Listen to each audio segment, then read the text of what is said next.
Smart worden in 2006. London, Europe's biggest, busiest city. Visitors come here to see the Big Ben, the London Eye, Tower Bridge and Buckingham Palace. However, there's more to this city. There are loads of natural areas to escape the bustle and famous London tourist attractions. And one of them is Epping Forest.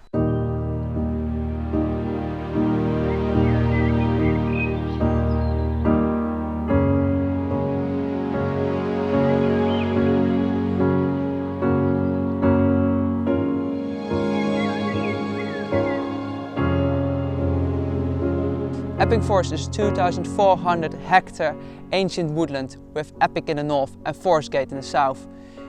These woods here were in the past managed by the royal family. Queen Elizabeth has her own hunting lodge here on the grounds. And those woods here are perfect for walking, mountain biking and horse riding.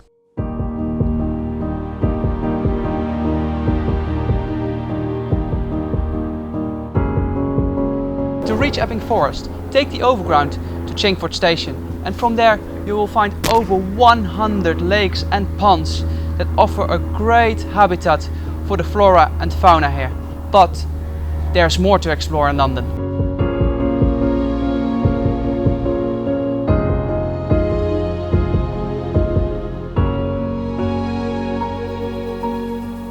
There's Richmond Park. This magical place provides peace and tranquility for millions of Londoners every year. However, it's also a place that gives a living place for thousands of wildlife species.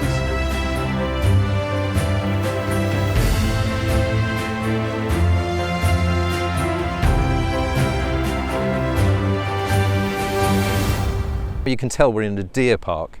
So in a deer park, the deer go up on their hind legs and they browse the bottom leaves, but they can only reach to about 2 meters.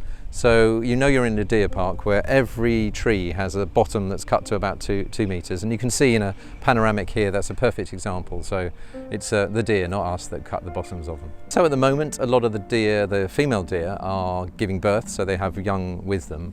So if we see dog owners and they're approaching deer where we know there are calves, the deer get quite protective at that time of year, so we encourage them to put their dogs on the lead. I met a young boy with his family and he was incredibly enthusiastic about all sorts of species of deer, ranging from deer that you find in Africa through to elk and moose.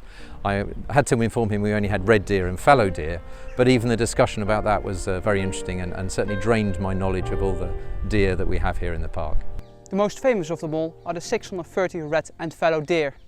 However, Richmond Park has more to offer. Well, it's a fantastic place to visit anytime. There's good parking in the outskirts, there's fantastic facilities for public transport, and we encourage people to tread lightly and therefore to use public transport or cycle here if they can. But the places to visit, there's the ponds, Isabella Plantation is a magnificent botanical plantation, and then just walking around the park and bumping into the deer left, right and centre, although we prefer people to stay 50 metres from the deer if they can. They're wild animals, they get a bit defensive and they prefer not to be fed. Some people try and feed them and that's definitely one thing we would discourage if you see people doing that.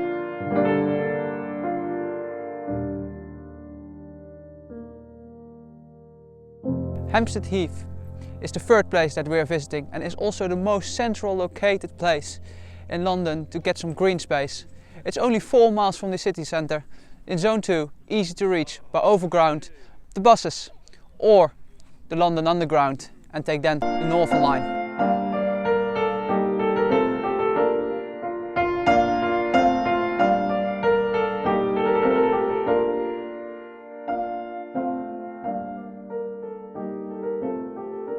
The good thing about Hampstead Heath is that besides those 800 acres of woodlands, there are also some places that you can visit, such as Kenwood House here behind me. This is one of England's finest country houses and was remodeled in the 1760s. It's free to visit and you'll find some nice paintings such as the one from Rembrandt van Rijn. And there's another hidden gem here in Hampstead Heath that I have to show you now. And this was one of those secrets I was talking about, constructed by Lord Levelhome, Pergola Garden. can imagine that those terraces he constructed in 1906 would have been such a lovely place at that time. However, unfortunately, due to the Second World War and due to his death, this place became a little bit abandoned. But that makes it even more magical as well. And when you reach the end of the park, don't forget to visit Golders Hill Park as well. There's a kids playground and you can see some animals for free as well, such as those lovely monkeys.